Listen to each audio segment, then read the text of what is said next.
मी मंत्री आहे, कारण मंत्री कसं बनायचं हे मला माहिती असल्यामुळं मी मंत्री आहे.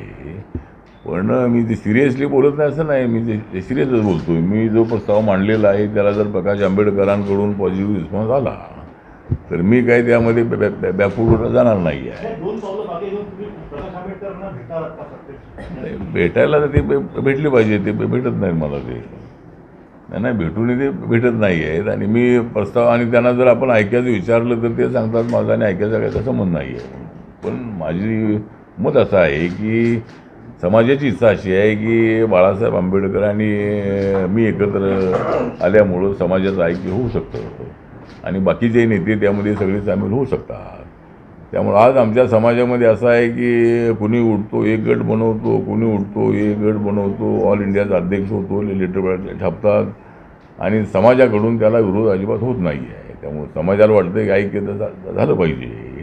पण हे फाटाफूट करणारे जे लोक आहेत त्यांच्याकडं समाजाने लक्ष देणं अत्यंत आवश्यक आहे आणि अशा लोकांना बिलकुल थारा देता कामा नये. पण असं होत नाही आहे आणि त्यामुळं गटबाजी जी आहे ती सगळी एवढा समाज आपला आहे. आम्ही आंबेडकराईट लोक 13% आम्ही शेड्यूल कास्टचे लोक आहोत. त्यामध्ये आम्ही आंबेडकराईट 7-8% आम्ही आहोत, 8-9%, 7-8% आहोत. पण विदर्भामध्ये मात्र आमची संख्या तर चांगली आहे. विदर्भामध्ये मागच्या वेळेला आमचे 3 खासदार निवडून आले होते काँग्रेसच्या अलायन्समध्ये. तर आपण जो प्रश्न विचारला आहे तर कधी सिरियसली मी तर सिरियस आहे, म्हणजे लोकांना वाटत असेल मी बोलतो की सिरियस नाही आहे.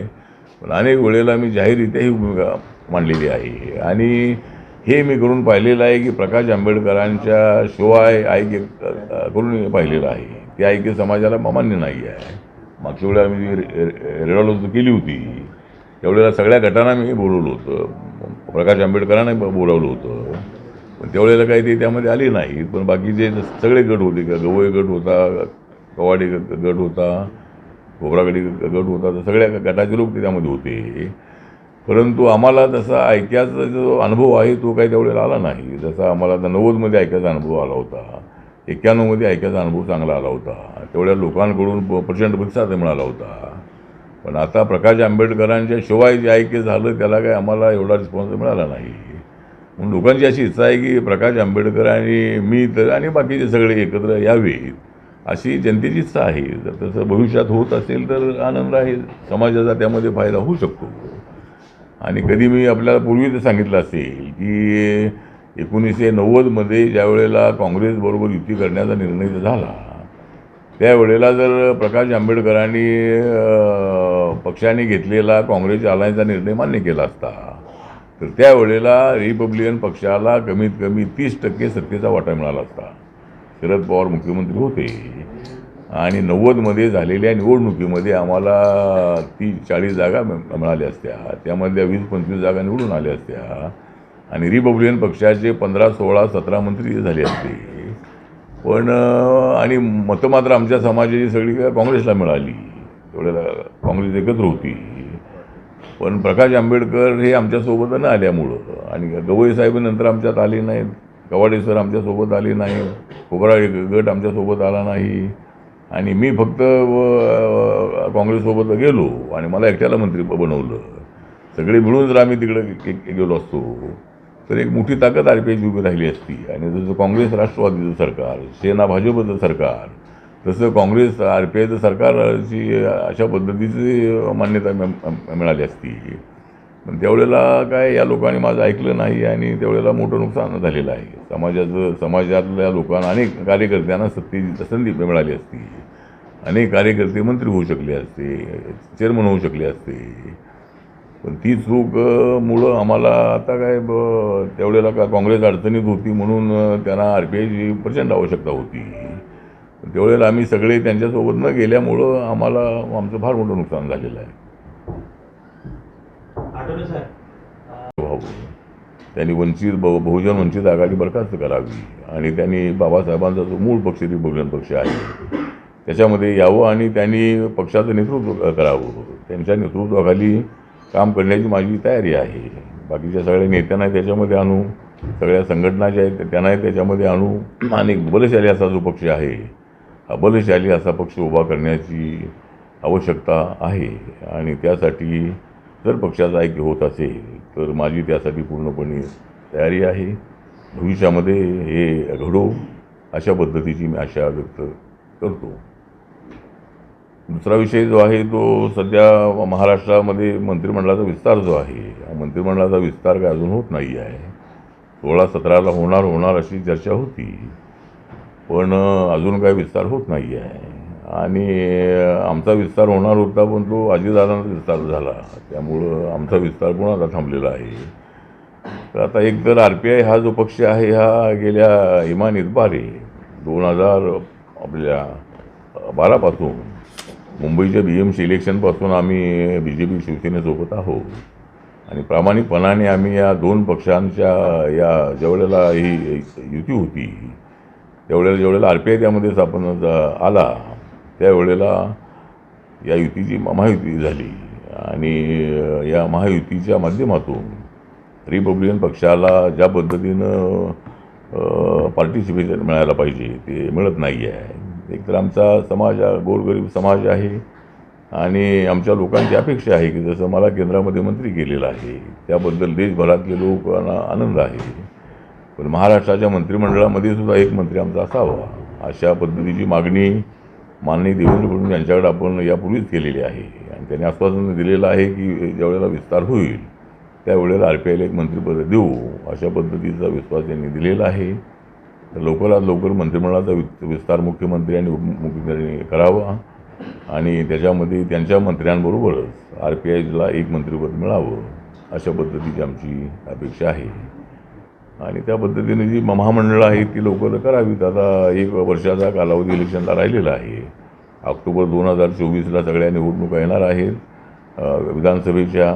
त्यावेळेला म्हणजे तर हे जी महामंडळं आहे ती लवकरात लवकर करावी आणि रिपब्लिकन पक्षाला 2 तरी महामंडळाची चेअरमनपद मिळावी अशा पद्धतीची आमची अपेक्षा आहे. बऱ्याचशा जिल्हा तालुक्याच्या कमिटी आहेत, DPDC कमिटी आहे, बाकीच्या कमिटी आहेत, त्याच्यामध्ये RPIला स्थान मिळावं अशा पद्धतीची आपली अपेक्षा आहे. आणि बाकीचा जो विषय आहे तो सध्या जो इंडियाच्या नावाने जे विरोधी पक्षाचे लोक जे आहेत ते काम करत आहेत तर त्यामध्ये सगळे नेते जे आहेत हे सगळे नेते पंतप्रधान बनण्यासाठी उत्सुक आहेत आणि एकट्या नरेंद्र मोदींच्या विरोधामध्ये एवढे सगळे जे अपोजिशनचे नेते आहेत ज्या नेत्यांना काँग्रेस पक्षाने जेलमध्ये टाकलं होतं. आणीबाणीच्या काळामध्ये माननीय इंदिरा गांधी यांनी हे सगळे जेलमध्ये गेलेले नेते आहेत. तर ते नेते सगळे आता मोदींना हरवण्यासाठी एकत्र आलेले आहेत आणि संविधान बदलणार अशा पद्धतीची अफवा पसरवून समाजामध्ये गैरसमज करण्याचा प्रयत्न हा काँग्रेस आणि अपोजिशनकडून होत आहे. पण मी सांगतो की नरेंद्र मोदीजी संविधान बदलण्याचा प्रश्नच येत नाही आहे.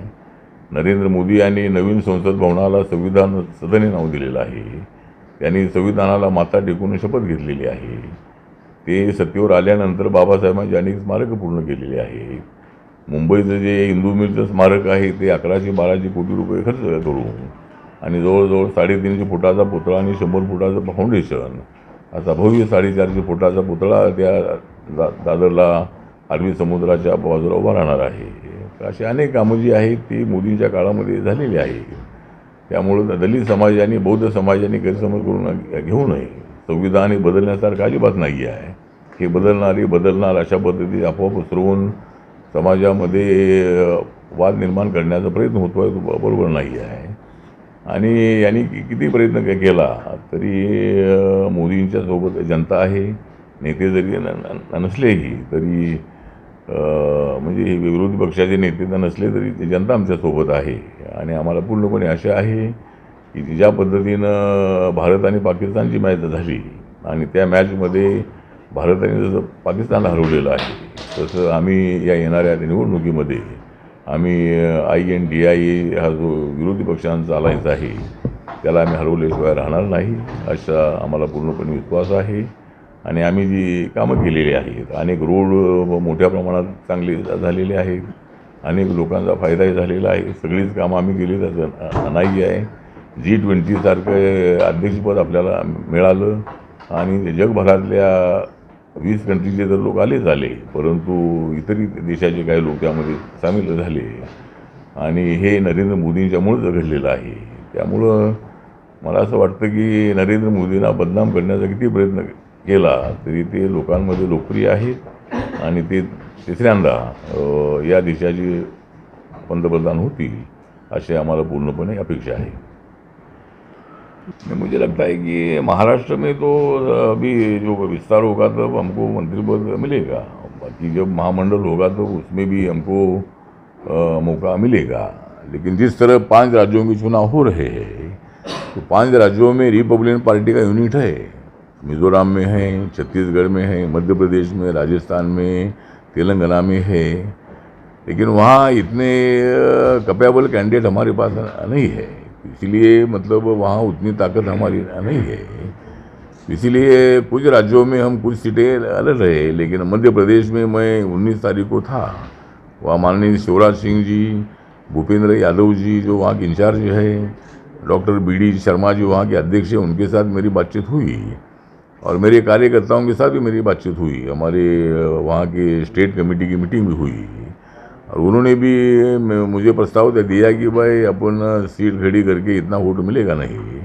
तो हमने वहाँ ये अनाउंस किया है कि मध्य प्रदेश में 230 सीटें जो है 230 सीटों पर हम BJP का समर्थन करेंगे और बाकी के राज्यों में राजस्थान और 2-3 राज्यों में एक 8-10 सीटें लड़ने की कोशिश हमारी है.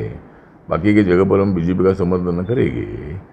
तो जहाँ हमारी ताकत ही नहीं है वहाँ BJP हमको सीट देने का विषय आता नहीं है. लेकिन मेरी पार्टी रजिस्टर्ड पार्टी है, इसीलिए कुछ राज्यों में चुनाव लड़ने का निर्णय मैंने लिया है. लेकिन मध्य प्रदेश में हमने पूरा BJP का समर्थन किया है. राजस्थान में कांग्रेस की गवर्नमेंट है, इसलिए आप वहाँ सीट लाना चाहते हैं, 5 सीट 10 सीट. राजस्थान में कांग्रेस की गवर्नमेंट है, इसलिए वहाँ 10 सीट लाना चाहते हैं और MP में पूरा BJP को समर्थन देना चाहते हैं. नहीं, ऐसा कुछ नहीं. सरकार उनकी या किसकी का विषय नहीं है. लेकिन राजस्थान में हम एक 15-20 सीटें लड़ने की तैयारी में है और छत्तीसगढ़ में भी कुछ सीटें लड़ेंगे और तेलंगाना में कुछ सीटें लड़ेंगे. लेकिन मध्य प्रदेश में हमारे लोकल यूनिट ने बताया कि यहाँ इतने कैंडिडेट अपने पास ठीक नहीं है, तो चुनाव लड़ना ठीक नहीं है. सर, अभी शरद पवार जी और प्रकाश आंबेडकर जी की बैठक हुई, महत्वपूर्ण बैठक हुई शनिवार को. तो क्या लग रहा है कि अम्बेडकरी मूवमेंट राष्ट्रवादी कांग्रेस और कांग्रेस की तरफ जा रहा है? काफ़ी महत्वपूर्ण विषय बैठक मानी जा रही है प्रकाश आंबेडकर और शरद पवार जी के बीच में. नहीं, मुझे जो जानकारी मिली है कि वहाँ यशवंतराव चौहान प्रतिष्ठान में एक बाबा साहब अम्बेडकर जी ने जो प्रॉब्लम ऑफ द रूपी नाम का प्रबंध जब वो लंदन स्कूल ऑफ इकोनॉमिक्स में पढ़ाई करते थे तब उन्होंने 1923 को ये थीसिस लिखा था और उसमें बाबा साहब अम्बेडकर जी ने नोटबंदी का भी प्रस्ताव उन्होंने रखा था कि 10 साल के बाद नोटबंदी होना चाहिए, देश में ब्लैक मनी ज़्यादा नहीं बढ़ना चाहिए, तो देश का विकास करना है तो सरकारी खजीने में ज़्यादा पैसा आना चाहिए. तो ये मुद्दा तब बाबा साहब अम्बेडकर जी ने उस थीसिस में रखा था और लंदन में बाबा साहब अम्बेडकर जी को बैरिस्टर की पदवी भी मिली थी.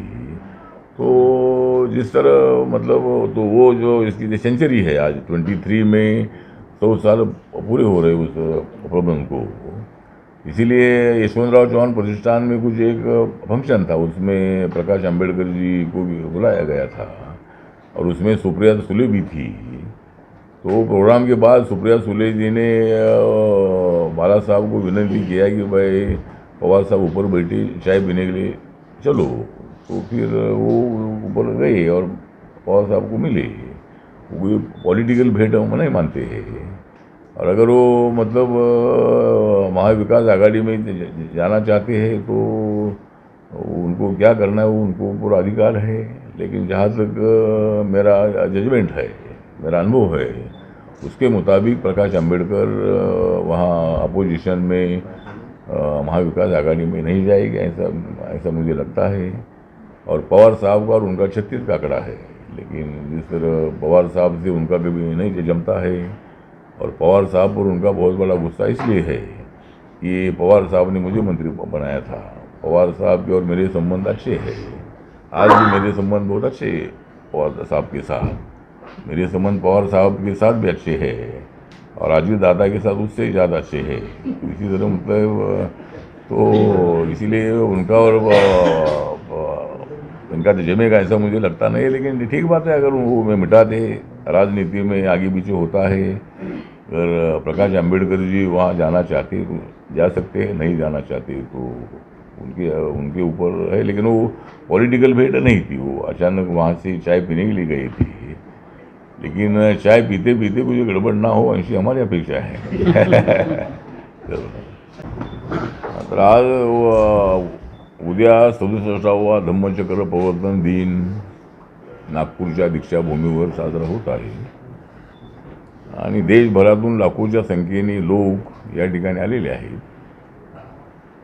डॉक्टर बाबासाहेब आंबेडकरांनी जी फार मोठी क्रांती केली होती, धम्मक्रांती केलेली होती, त्याला 67 वर्षे पूर्ण होत आहेत आणि त्या निमित्ताने मी सर्व देशभरातल्या बौद्ध बांधवांना मी रिपब्लिकन पक्षाचा अध्यक्ष म्हणून, सामाजिक न्याय खात्याचा राज्यमंत्री म्हणून मी त्या सर्वांना हार्दिक शुभेच्छा देतो.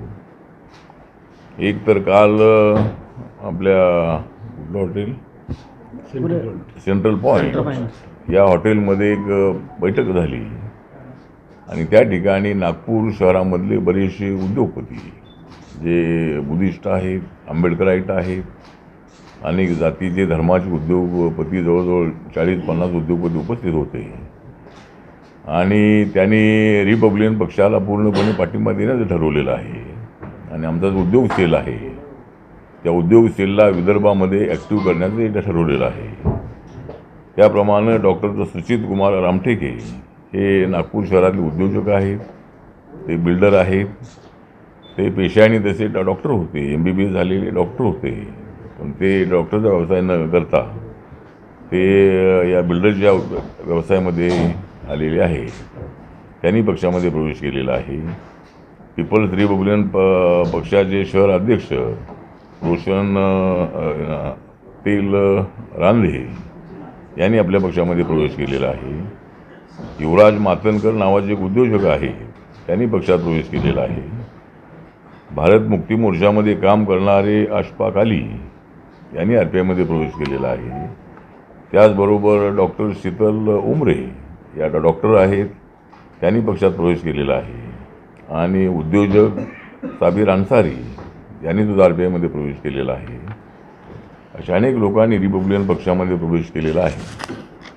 बाबासाहेब आंबेडकरांनी 14 ऑक्टोबर 1956ला बौद्ध धम्माची दीक्षा नागपूरमध्ये घेतल्यानंतर त्यांनी तो दुसरा जो कार्यक्रम आहे तो मुंबईच्या रेसकोर्स मैदानावर ठरवला होता आणि त्याची तारीख होती 16 डिसेंबर 1956.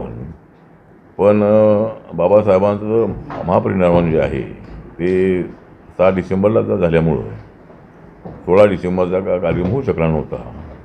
पण आम्ही एक समिती स्थापन केलेली आहे, डॉक्टर बाबासाहेब आंबेडकर बौद्ध धम्म दीक्षा समारोह समिती, सेलिब्रेशन कमिटी स्थापन केलेली आहे. आणि कार्याध्यक्ष आमचे भदंत राहुल बोधी आहेत. त्यानंतर जनरल सेक्रेटरी अविनाश कांबळे आहेत. त्यानंतर आपल्या पद्मश्री कल्पना सरोज या कमानी कंपनीच्या चेअरमन आहेत, त्याही या समितीमध्ये आहेत आणि अनेक लोक या समितीमध्ये आहेत. तर हा जो कार्यक्रम आहे हा त्या रेसकोर्स मैदानावर घेण्याचं आम्ही नक्की केलेलं आहे. आणि त्याला आमचे बौद्ध धम्मगुरू दलाई लामाजी यांना निमंत्रण पाठवलेलं आहे. त्यानंतर श्रीलंकेचे जे प्रधानमंत्री आहेत त्यांना निमंत्रण पाठवलेलं आहे. जगामधले अनेक देशातले जे मोठे धर्मगुरू आहेत, थायलंडचे राजे आहेत, त्यांना निमंत्रण पाठवलेलं आहे. आणि सर्व जगभरातले जे बौद्ध ॲक्टिव्हिस्ट आहेत, बौद्ध नेते आहेत, त्यांना त्या कार्यक्रमाला बोलावलेलं आहे. त्याचबरोबर मुख्यमंत्री एकनाथ शिंदे, उपमुख्यमंत्री देवेंद्र फडणवीस आणि उपमुख्यमंत्री अजितदादा पवार, त्यानंतर सांस्कृतिक मंत्री आपले मुनगंटीवार आणि मुंबईचे जे 2 पालकमंत्री आहेत आपले मंगलप्रभात लोढा आणि दुसरे केसरकर, यांना निमंत्रित आम्ही केलेला आहे, करणार आहोत. तर हा जो कार्यक्रम आहे हा भव्य दिव्य व्हावा आणि या कार्यक्रमाला 5-6 लाखापेक्षाही जास्त लोक जमा होतील अशी आम्हाला अपेक्षा आहे. सगळ्या बौद्ध बांधवांना माझं आव्हान आहे की सगळे मतभेद बाजूला ठेवून आपण सर्वांनी त्या कार्यक्रमाला उपस्थित राहावं, अशा पद्धतीचं सर्वांना माझं आव्हान आहे. आम्ही 2007मध्ये 26 आणि 27 मेला एक भव्य अशा पद्धतीचा कार्यक्रम त्याच रेसकोर्स मैदानावर ठेवला होता आणि त्यावेळेला जवळजवळ 10 लाखापेक्षाही जास्त लोक उपस्थित होते. यावेळेला कसे मॅक्झिमम लोक जमा होतील हा प्रयत्न आमचा राहणार आहे. तर बाबासाहेब आंबेडकरांचं जे मिशन आहे हे जरी बाबासाहेब बौद्ध झालेले असले तरी बाबासाहेब आंबेडकरांचं संविधान जे आहे ते सर्वांना घेऊन जाणारं संविधान आहे. सगळ्या जाती धर्माच्या लोकांना एकत्रित आणण्याचा प्रयत्न करणारं संविधान आहे. आणि बाबासाहेबांचा जो पक्ष आहे रिपब्लिकन पक्षाची जी मूळ संकल्पना जी आहे ही मूळ संकल्पना हीच आहे, या देशातल्या सर्व जाती धर्माच्या लोकांना रिपब्लिकन पक्षामध्ये आणायचं आणि रिपब्लिकन पक्ष हा प्रबळ विरोधी पक्ष म्हणून उभा राहावा अशा पद्धतीची बाबासाहेबांची इच्छा होती. पण त्यांच्या हयातीमध्ये काय RPIची स्थापना होऊ शकली नाही. त्यानंतर 3 ऑक्टोबर 1957ला नागपूर मुक्कामीच या पक्षाची स्थापना झाली आणि तामिळनाडूचे एन शिवराज जे आहे ते या पक्षाचे अध्यक्ष झाले होते.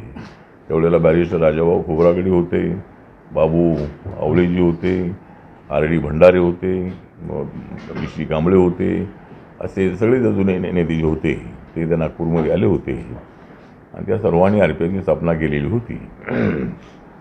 पण रिपब्लिकन पक्षामध्ये काही ऐक्य राहिलं नाही.